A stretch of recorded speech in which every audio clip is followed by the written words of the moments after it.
Hello everyone, welcome to logic Pathshala channel. आज हम देखेंगे पॉलिटी के कुछ इम्पॉर्टेंट क्वेश्चंस।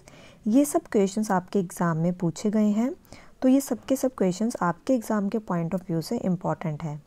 इस लेक्चर का PDF आपको टेलीग्राम में मिल जाएगा, जिसका कि लिंक आपको डिस्क्रिप्शन में प्रोवाइड कर दिया गया है। Let's begin the session. Question number 1 is, which part of the Indian Constitution deals with its amendment? तो देखिए, अगर हमें भारतीय संविधान का अमेंडमेंट करना है तो ये कौन से आर्टिकल के अंडर आता है और कौन से पार्ट के अंदर आता है। ठीक है, तो ये आता है आपके कौन से पार्ट के अंदर। It comes under part 20 and article 368। जब भी हमें कॉन्स्टिट्यूशन के अंदर अमेंडमेंट करनी होती है तो हम कौन सी आर्टिकल्स के थ्रू करते हैं, आर्टिकल 368 के थ्रू। अब देखिए, जैसे पंचायती राज हो गया, म्यूनसिपैलिटी हो गया, ये सब आपके पहले कॉन्स्टिट्यूशन में इनके बारे में नहीं लिखा गया था। ठीक है, तो लेटर ऑन जैसे 73rd कॉन्स्टिट्यूशनल अमेंडमेंट हुई, जिसके बाद आपका पंचायती राज इसमें ऐड ऑन किया गया। उसी तरह 74th अमेंडमेंट में आपका म्यूनसिपैलिटी ऐड ऑन किया गया। ठीक है, अब देखिए, जैसे हम कॉन्स्टिट्यूशन के अंदर जब अमेंडमेंट करते हैं तो वो सिंपल मेजॉरिटी से भी हो सकती है, स्पेशल मेजॉरिटी से भी हो सकती है। ठीक है, तो इसे हम आगे देखेंगे। Next question is, from which country the method of impeachment of the president of India is adopted from. तो कहाँ से की है हमने इम्पीचमेंट, तो ये इम्पीचमेंट का मतलब होता है रिमूवल। तो जो हमारे प्रेसिडेंट, इंडिया के प्रेसिडेंट की इम्पीचमेंट आती है आपके कौन से आर्टिकल में, तो ये आती है आपके आर्टिकल 61 में। ओथ की बात करें तो ये आता है आपका आर्टिकल 60 में। प्रेसिडेंट जब ओथ लेता है तो ये आर्टिकल 60 याद कैसे रखेंगे, यहाँ पे 0 है, 0 से याद रखना ओथ, और इम्पीचमेंट में यहाँ पे 1 है, तो इसको आप बना लेना आई। ठीक है, तो आप इसे ऐसे याद रख सकते हैं। तो ये हमने कौन से कंट्री से अडॉप्ट की थी, तो इससे अडॉप्ट किया था हमने USA से, तो इसका आंसर रहेगा option A. Next question is, which article of Indian constitution provides a right to constitutional remedies that allows Indian citizen to stand up for their right against anybody even the government of India. तो आपने ये बताना है कि जो right to constitutional remedies हैं ये आपके कौन से आर्टिकल में आती है, तो ये आती है आर्टिकल 32 में, तो इसका आंसर रहेगा ऑप्शन बी।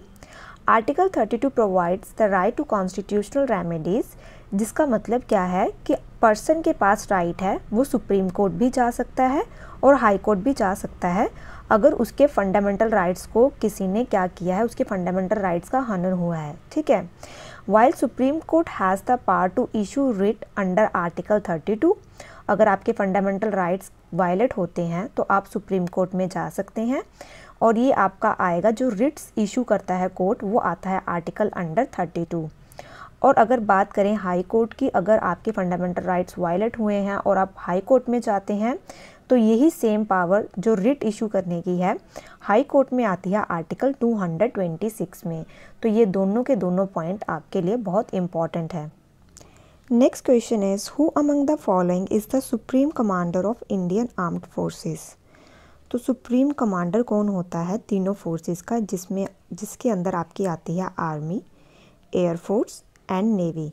तो इसका सुप्रीम कमांडर कौन होता है, तो वे होते हैं आपके प्रेसिडेंट ऑफ इंडिया। इस टाइम पे प्रेसिडेंट कौन है, तो इस टाइम पे प्रेसिडेंट है Draupadi Murmu. India's president is head of Indian state. First citizen of India, paper में पूछ सकते हैं आपसे, फर्स्ट सिटीजन ऑफ इंडिया किन्हें कहते हैं, तो वो इंडिया के प्रेसिडेंट को ही बोलते हैं, और यही आपके सुप्रीम कमांडर हैं तीनों फोर्सेस के। ठीक है, which among the following does not come under fundamental duties of a citizen in India. तो इसमें से कौन सी आपकी फंडामेंटल ड्यूटी नहीं है। ठीक है, तो बात करें, to protect and improve natural environment, to develop scientific temper, humanism and spirit of inquiry and reform, to strive towards abolition of untouchability. तो इसमें से आपकी ड्यूटी कौन सी नहीं है, ये, क्योंकि ये है आपका फंडामेंटल राइट। ठीक है, जिस तरह हमें फंडामेंटल राइट्स दिए जाते हैं उसी तरह कॉन्स्टिट्यूशन में फंडामेंटल ड्यूटीज़ भी लिखी गई हैं जिन्हें हमें फॉलो करना है। ठीक है, जो नागरिकों की ड्यूटी है देश के प्रति। अनटचेबिलिटी की बात करें तो ये आपका आता है आर्टिकल 17 में, किसके अंदर, फंडामेंटल राइट्स के अंदर। Which among the following committee of Lok Sabha is assisted by CAG. तो कौन सी कमेटी है लोकसभा की जिसकी हेल्प की जाती है कैग के द्वारा, तो वे करता है पब्लिक अकाउंट कमेटी की हेल्प। पब्लिक अकाउंट कमेटी जो एग्जामिन करती है क्या, annual audit report of CAG of India, जिसको कि बाद में किसके आगे रखा जाता है, पार्लियामेंट के आगे, किसके द्वारा, प्रेसिडेंट के द्वारा। Who among the following was the first speaker of Lok Sabha. तो कौन थे पहले स्पीकर लोकसभा के, तो वे थे आपके जीवी मवलंकर, ठीक है, गणेश वासुदेव मवलंकर। एट प्रेजेंट कौन है, तो एट प्रेजेंट हमारे लोकसभा के स्पीकर हैं ओम बिरला। तो इसका आंसर रहेगा आपका ऑप्शन ए। पहला जो लोकसभा था उसके अंदर आपको 2 स्पीकर्स देखने को मिले थे। एक थे आपके गणेश वासुदेव मवलंकर, जिन्हें हम जीवी मवलंकर भी कहते हैं, जो कि आपके आगे भी स्पीकर रहे हैं। उसके बाद अगर हम बात करें, दूसरे बने थे एम.ए. अयंगर, ठीक है। तो ये दोनों साइमल्टेनियसली आपके, तो ये भी आपके स्पीकर रहे हैं। Next question is who among the following was never the Lok Sabha speaker. तो इसमें से कौन से हैं जो कभी लोकसभा के स्पीकर नहीं बने। तो इसका आंसर देखें तो ये है आपका ऑप्शन ए, के सुंदरम। अब हम बात करते हैं हुकुम सिंह की। तो ये रहे हैं अप्रैल 1962 से मार्च 1967 तक आपके स्पीकर। जी.एस. ढिल्लन अप्रैल 1969 से दिसंबर 1975 तक। बलराम भगत ये रहे हैं जैन 1976 से मार्च 1977। के सुंदरम की बात करें तो ये आपके इंडियन सिविल सर्वेंट थे। Who holds the record as the, ये आपके पहले लॉ सेक्रेटरी बने थे इंडिपेंडेंट इंडिया के, और सेकंड चीफ इलेक्शन कमिश्नर थे हमारे देश के। इन्होंने चेयर की है 5th law commission of India. उसका कार्यकाल था 1968 से 71 तक। Next question is under which among the following article president has pardoning power. तो देखिए आपने बताना है कि इसमें से कौन सा आर्टिकल है जिसके थ्रू प्रेसिडेंट क्या कर सकते हैं, क्षमा दान दे सकते हैं। तो ये है आपका article 72 and this one is also very important question because this question has asked several times. तो इस क्वेश्चन को बहुत बार पूछा गया है एग्ज़ाम में, तो आपको ये पता होना चाहिए। देखिए आर्टिकल 72 में क्या बताया है, the president to grant pardon and to suspend, remit or commute sentence in all cases where the punishment is by a court martial or the punishment is for an offense against a law relating to matter to which the executive power of the union extends or in case of death sentence। तो इनके पास कौन कौन सी pardoning power है, suspend, remit, commute, तो ये सब इनके पास है, आप इनके पास पार्डनिंग पावर्स, ठीक है। ये क्या कर सकते हैं, डेथ सेंटेंस को भी रोक सकते हैं, ठीक है, और किसी की सज़ा को भी कम कर सकते हैं। तो ये सब पावर्स किसके पास हैं, प्रेसिडेंट के पास under article 72। Next question is who was the vice president of executive council form during the interim government in 1946। तो 1946 में आपने बताना है वाइस प्रेसिडेंट कौन थे एग्जीक्यूटिव काउंसिल के, तो वे थे आपके जवाहरलाल नेहरू। तो इसका आंसर रहेगा आपका ऑप्शन डी। तो फॉर्मेशन ऑफ इंटरिम का मतलब होता है टेम्पररी गवर्नमेंट, जो आपकी बनी थी 24 अगस्त 1946 में। Viceroy was to be the president of the executive council. उस टाइम पे जो वाइसरॉय थे वो प्रेसिडेंट थे एग्जीक्यूटिव काउंसिल के, और जवाहरलाल नेहरू जी के पास कौन सा डेजिग्नेशन था, वाइस प्रेसिडेंट का, ठीक है। Now moving to next question,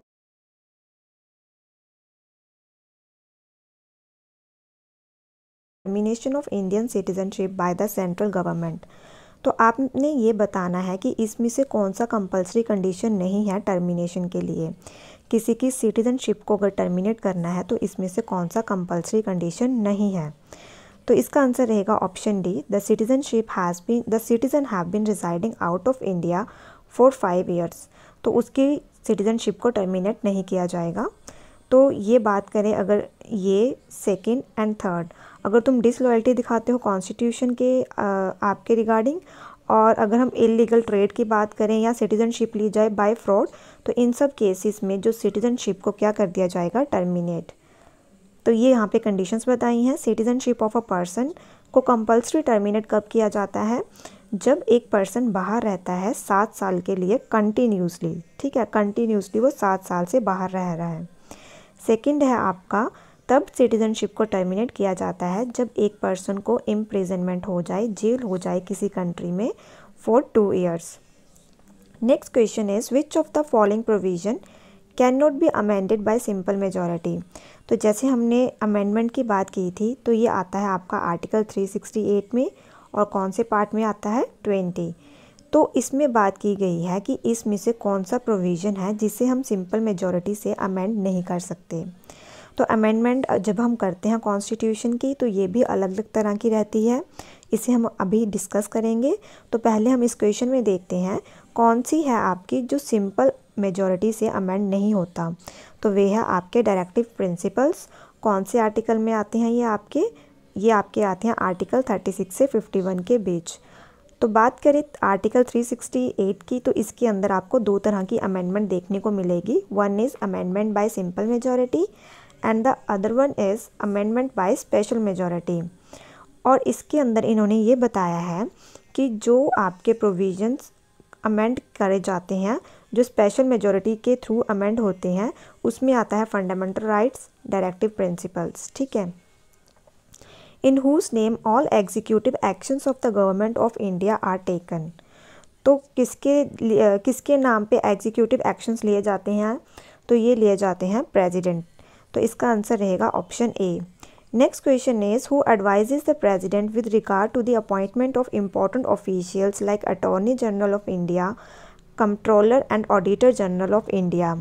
तो कौन एडवाइस करता है प्रेसिडेंट को जब इनकी अपॉइंटमेंट करनी होती है? तो ये करते हैं प्राइम मिनिस्टर। तो इसका आंसर रहेगा option B.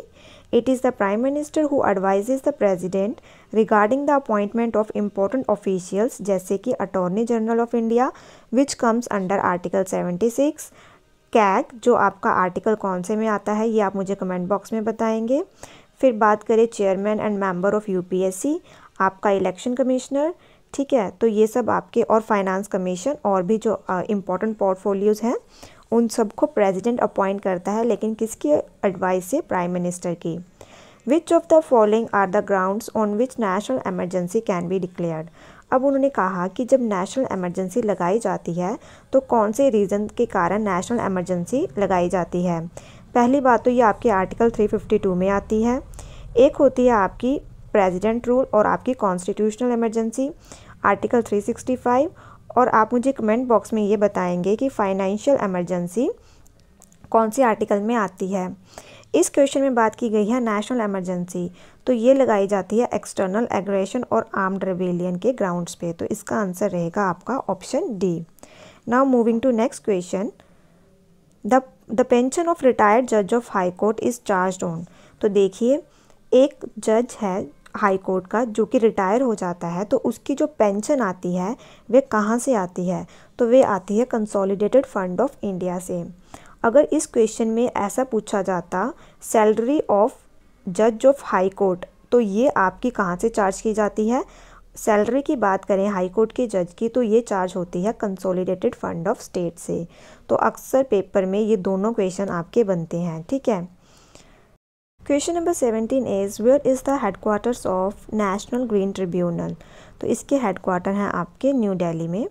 New Delhi is the principal place of sitting of NGT in India and Bhopal, Pune, Kolkata and Chennai, ये भी इनके अदर 4 प्लेसेस है जहाँ पे इनकी मीटिंग देखने को मिलती है। विच article of the constitution of India mentions the power of powers, privileges and immunities of attorney general of India. जैसे कि इसके आर्टिकल की बात करें तो ये आता है आपका आर्टिकल 76 में, और इसकी बात करें पावर्स की तो ये कौन से आर्टिकल में आती हैं? तो ये आती हैं आपके आर्टिकल 105 में। तो इसका आंसर रहेगा आपका option D. Article 105 of the constitution mentions about the powers and privileges, immunities, ये सब आपके आर्टिकल 105 में देखने को मिलेगी। चेयरमैन ऑफ नीति आयोग, तो कौन होता है चेयरमैन? तो इसके चेयरमैन होते हैं प्राइम मिनिस्टर। तो नरेंद्र मोदी जी हमारे इस टाइम पे नीति आयोग के चेयरमैन हैं, ठीक है। इसे हम साथ में क्या बोलते हैं? Think tank of the government. Next question is central vigilance commission can consist of maximum how many members including the chairman. तो मैक्सिमम इसमें आपको 4 मेंबर्स देखने को मिलेंगे इंक्लूडिंग द चेयरमैन। तो देखिए ये आपकी मल्टी मेंबर बॉडी है। It consist of CVC who is the chairperson and not more than 2 vigilance commissioners. तो इसके अंदर आपको टोटल 3 मेंबर्स देखने को मिलेंगे, ठीक है, 4 नहीं 3 देखने को मिलेंगे, एक chairman and 2 vigilance commissioners. Who among the following writ is issued by the court to a public official asking him to perform his official duties। तो कौन सी रिट होती है जिसके अंदर जो कोर्ट के द्वारा लागू की जाती है टू पब्लिक ऑफिशियल ताकि वह अपनी ड्यूटी को परफॉर्म करे। तो ये कौन सी है? तो ये है आपकी मैंडामस। तो इसका आंसर रहेगा आपका ऑप्शन बी।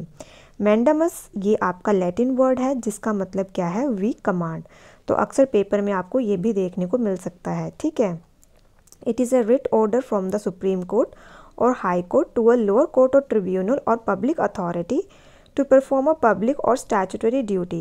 ये कब इशू की जाती है? When any government, court, corporation और कोई भी public authority has to do a public duty but वो फेल हो जाती है कुछ काम करने में, तो उस टाइम पे ये रिट को इशू किया जाता है।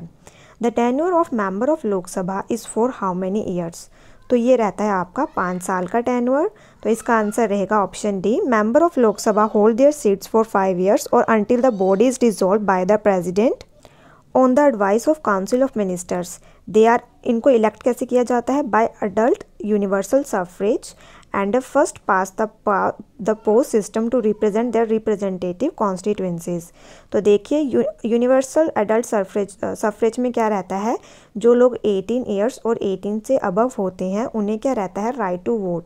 तो वही हम सब इनको क्या करते हैं? इलेक्ट करते हैं, ठीक है।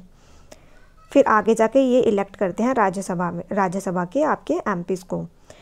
नेक्स्ट हम बात करते हैं the Indian parliament should meet at least, कितनी बार इन्हें मिलना पड़ता है साल में? तो एटलीस्ट तो ट्वाइस अ ईयर आएगा क्योंकि इन्हें 6 महीने के गैप के बाद फिर मिलना पड़ता है, ठीक है। Article 85 of the Indian constitution empowers the president to summon each house at such intervals that there should not be more than a 6-month gap between the 2 sessions। तो 2 सेशंस के बीच में 6 मंथ से ज़्यादा गैप नहीं होना चाहिए। सो 6 months should not intervene between 2 sessions of parliament. इसका मतलब ये रहेगा कि उन्हें एटलीस्ट ट्वाइस 2 बार मिलना पड़ता है एक साल में। The prime minister and the other ministers of the Indian union are appointed by president under which article of the constitution of India. तो इसका आंसर रहेगा आपका option D, article 75। Under article 75 the prime minister shall be appointed by the president. और जो other ministers रहते हैं उन्हें भी कौन अपॉइंट करता है? प्रेसिडेंट। किसकी एडवाइस पे? प्राइम मिनिस्टर की एडवाइस पे। The total number of ministers including prime minister in the council of minister shall not exceed 15%। तो पेपर में आपसे ये भी पूछा जाता है कि जो आपका प्राइम मिनिस्टर और काउंसिल ऑफ मिनिस्टर को इंक्लूड करके आपका कितना एक्सीड नहीं करना चाहिए आपका number? 15% of the total number of member of house of the people, ठीक है। The member of all India services serve, तो किन्हें सर्व करते हैं? All India member. तो ये ऑल इंडिया सर्विसेज तो ये सर्व करते हैं both union and state government. All India services comprises, पहले देखो ऑल इंडिया सर्विसेज में आते कौन कौन है? आपके सिविल सर्विसेज आती हैं जैसे IAS हो गया, IFS हो गया, IPS हो गया। A common unique feature of all India services is that the member of these services are recruited by the union government। इन्हें रिक्रूट किया जाता है यूनियन गवर्नमेंट के द्वारा, बट इनकी जो सर्विसेज हैं they are placed under various state cadres and they have the liability to serve both under the state and under the centre. Which article of the constitution deals with money bill? तो money bill आपका आता है under article 110। Money bill are defined in article 110 of the Indian constitution. इस article के अंदर क्या है? A bill is deemed to be a money bill if it contains only provisions dealing with all or any certain matters listed by it. It adds that if any question arises whether a bill is a money bill or not. तो देखिए इसमें simple सा क्या है, paper में क्या पूछा जाएगा? एक आपसे आर्टिकल पूछेंगे, दूसरा ये पूछेंगे कि मनी बिल को कौन डिसाइड करता है कि ये बिल मनी बिल है या नहीं। तो ये डिसीज़न रहता है स्पीकर का, speaker of the house of the people, उनका डिसीज़न फाइनल रहता है। अगर वो कहेंगे ये बिल मनी बिल नहीं है तो वे बिल को हम मनी बिल नहीं कंसीडर कर सकते, ठीक है। Which article of the Indian Constitution deals with discrimination against any Indian citizen on various grounds? तो कौन से आर्टिकल में आता है डिस्क्रिमिनेशन? तो ये आपको देखने को मिलेगा under article 15। Article 15 of Indian constitution deals with prohibition of discrimination on ground of, उसमें ये लिखा है कि हमें रोकना है किस चीज़ का डिस्क्रिमिनेशन, किस ग्राउंड पे, रिलीजन, रेस, कास्ट, सेक्स और place of birth. It states that no citizen shall be subject to any disability, liability, restriction or condition with regard to access to shops, public restaurants, hotels and palaces of public entertainment. Other use of wells, tanks, bathing ghats, roads and places of public sector और dedicated to the use of general public. तो इन basis के ऊपर हम किसी के साथ भी डिस्क्रिमिनेशन नहीं कर सकते। तो ये एक हमारा फंडामेंटल राइट है, ठीक है, या कोई भी हमारे साथ ऐसा डिस्क्रिमिनेशन नहीं कर सकता। The national green tribunal deals with the cases relating to, तो ये आपके कौन से केसेस को देखता है? तो ये केसेस देखता है environmental protection and the national green tribunal was established, कब बना था ये? आपका 18 अक्टूबर 210 में under NGT act for effective and expeditious disposal of cases relating to environment protection and conservation of forest and other natural resources. It is responsible for enforcement of any legal right relating to environment. NITI Aayog came into effect from, तो कब आया नीति आयोग आपका? तो ये आया है 1 अप्रैल 2015 में। Question number 30, think tank of government of India that replace the planning commission is, तो किसे बताया था मैंने थिंक टैंक? तो ये है आपका नीति आयोग। इसका आंसर रहेगा option D. Which of the following state was the first to establish Panchayati Raj institution, तो ये है आपकी राजस्थान। और इसके अंदर कौन सी डिस्ट्रिक्ट है जहाँ पे सबसे पहले आपका आया पंचायत? तो ये आया नागौर डिस्ट्रिक्ट इन राजस्थान। पंचायती दिवस कब मनाया जाता है? तो it is celebrated on 24 of April and this question is also asked many times. Which part of the constitution deal with the panchayat, तो कौन से पार्ट में आता है आपका panchayat? It comes under part 9। बात करें म्यूनसिपैलिटी की तो ये आता है आपका 9A में। कोऑपरेटिव की बात करें तो वो आता है 9B में, ठीक है। Which of the following states have no Panchayati Raj institution at all, तो कहाँ पे आपको पंचायती राज इंस्टीट्यूशन नहीं देखने को मिलेगा? तो ये है आपका नागालैंड, ठीक है। Next question is total number of schedules in India, तो कितने हैं? तो ये देखने को मिलेंगे आपको 12, ठीक है। Question number 35 is who administer the oath of office to the president of India, तो कौन दिलवाता है ओथ प्रेसिडेंट ऑफ इंडिया को? तो वे दिलवाते हैं चीफ जस्टिस ऑफ इंडिया। तो इसका आंसर रहेगा option C. Idea of fundamental rights in Indian constitution was adopted from, तो ये आइडिया हमने कहाँ से लिया था? तो ये लिया था हमने इंग्लैंड से। Next question is which article of the constitution give the provision of president of in India, तो कौन सा आर्टिकल आता है इनके लिए? तो ये आता है आपका article 52। Next question is which UT has a high court of its own, तो कौन सा यूटी है जिनका अपना खुद का हाई कोर्ट है? तो इसमें से कौन सा है? तो वे है आपका, तो इसका आंसर रहेगा आपका option B, that is Delhi. Minimum duration to stay in India before applying for Indian citizenship, अगर आपको इंडिया की सिटीजनशिप चाहिए किसी को तो उसको कितनी देर के लिए इंडिया में रहना पड़ता है मिनिमम टाइम? तो वे है आपका 5 years. Next question is how many languages were originally recognised by the constitution as regional languages, तो स्टार्टिंग में कॉन्स्टिट्यूशन के अंदर आपको कितनी रीजनल लैंग्वेजेस देखने को मिली थी? तो वे थी 14, और अभी कितनी है ये आप कमेंट बॉक्स में बताएंगे। Under whose prime ministership was the right to property removed from the list of fundamental rights, तो उस टाइम पे कौन थे प्राइम मिनिस्टर? तो वो थे मोरारजी देसाई। तो इसका आंसर रहेगा option C. Who is the first women governor in India, तो ये थी आपकी सरोजिनी नायडू। कहाँ की गवर्नर बनी थी ये आप मुझे कमेंट बॉक्स में बताएंगे। Who is the first women chief minister in India, तो ये थी आपकी सुचेता कृपलानी।